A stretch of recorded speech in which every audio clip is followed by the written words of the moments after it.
should ignore James Dobson. And as we saw in California, that view is sadly mistaken. James Dobson is not just a far-right religious bigot. He is a man who gave $800,000 to take away our civil rights in California. It was a focus on the family spin-off, which was the lead organization which jump-started Proposition 8 in California.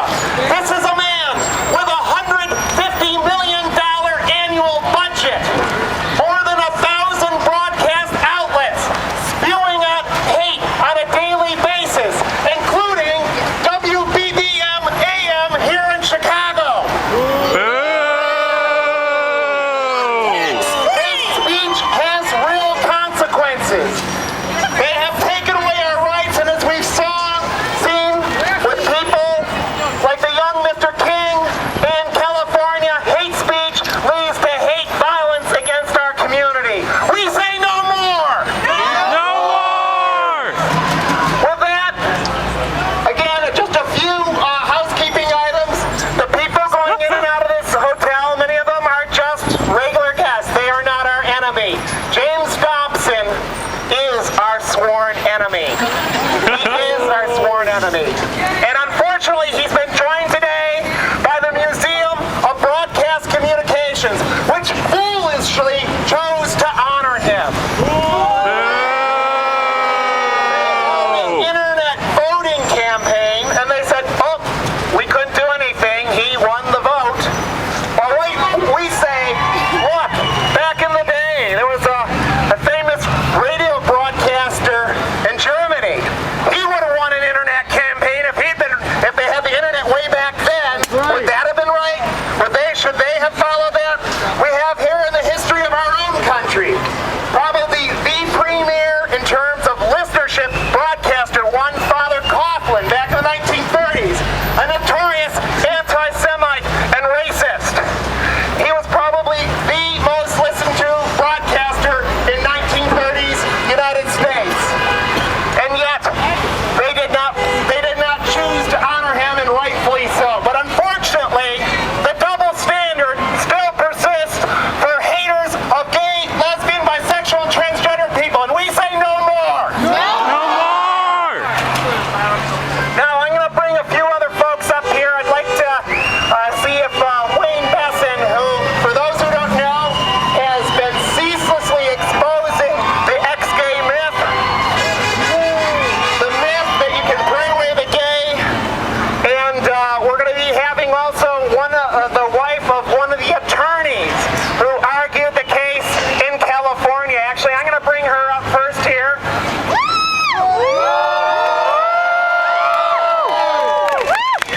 Alexander Lecter, the wife of one of the attorneys who helped win us the state Supreme Court case in California. Alexandra. Ladies and gentlemen, I am thrilled to see this entire organization. We need all the help we can get. My husband was one of the attorneys who argued in front of the Supreme Court on behalf of two homosexual couples, one couple, lesbian couple, one gay couple, and he and others won the right for gays to marry in California. This has been taken away, shockingly, by Proposition 8. My husband and his firm's name is Allred, Morocco, and Goldberg. My husband is Morocco.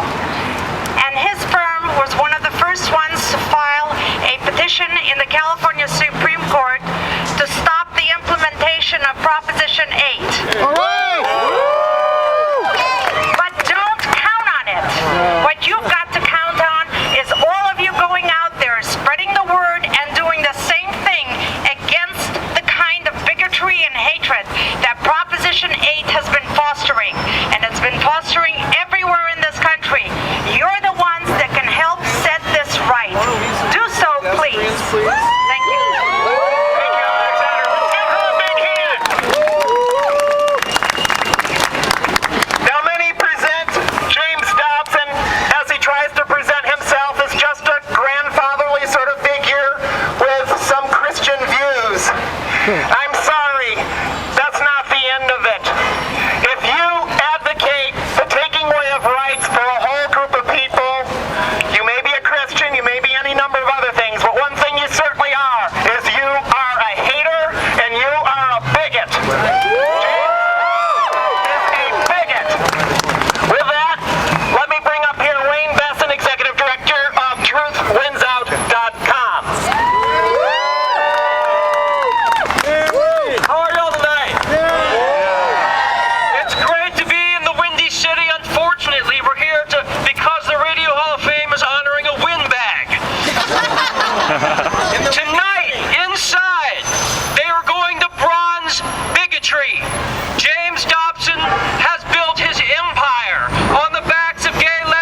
adultery.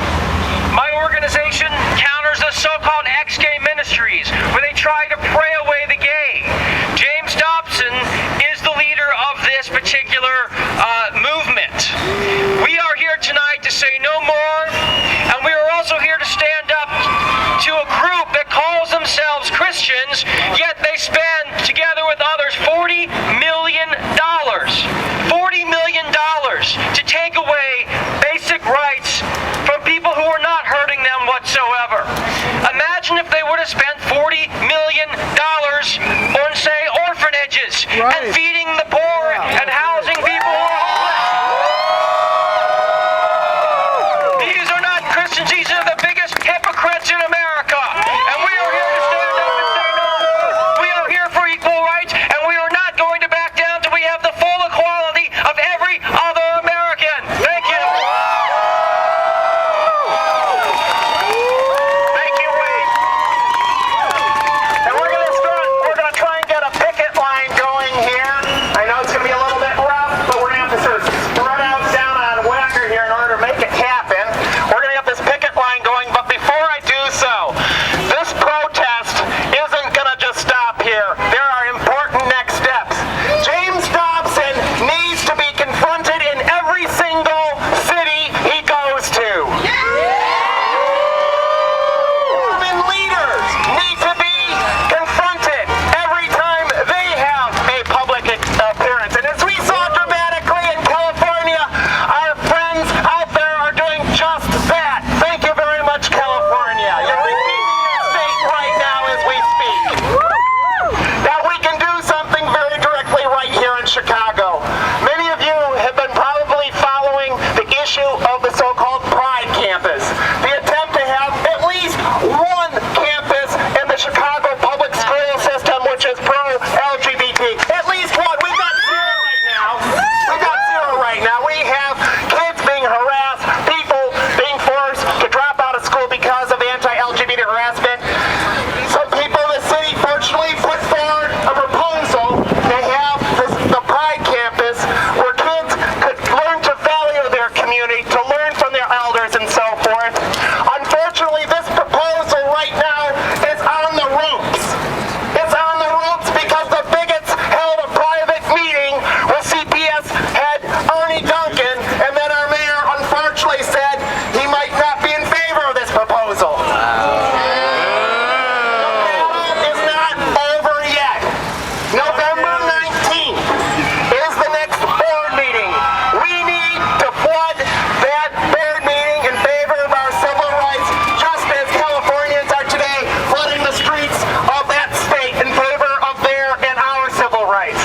Now, there are small flyers that GLN has printed up on the fly this morning. Look for them. It'll give you all the information so you too can join in that board meeting and let our voice be heard. Because right now, it's insulting. It's absolutely insulting because I was at those hearings, the public hearings, and almost no voices spoke out against this proposal, and yet the bigots seem to be having their way right now. I swear, in every single one of those hearings, it was like 95% of people in favor. And now the thing is on the rope. So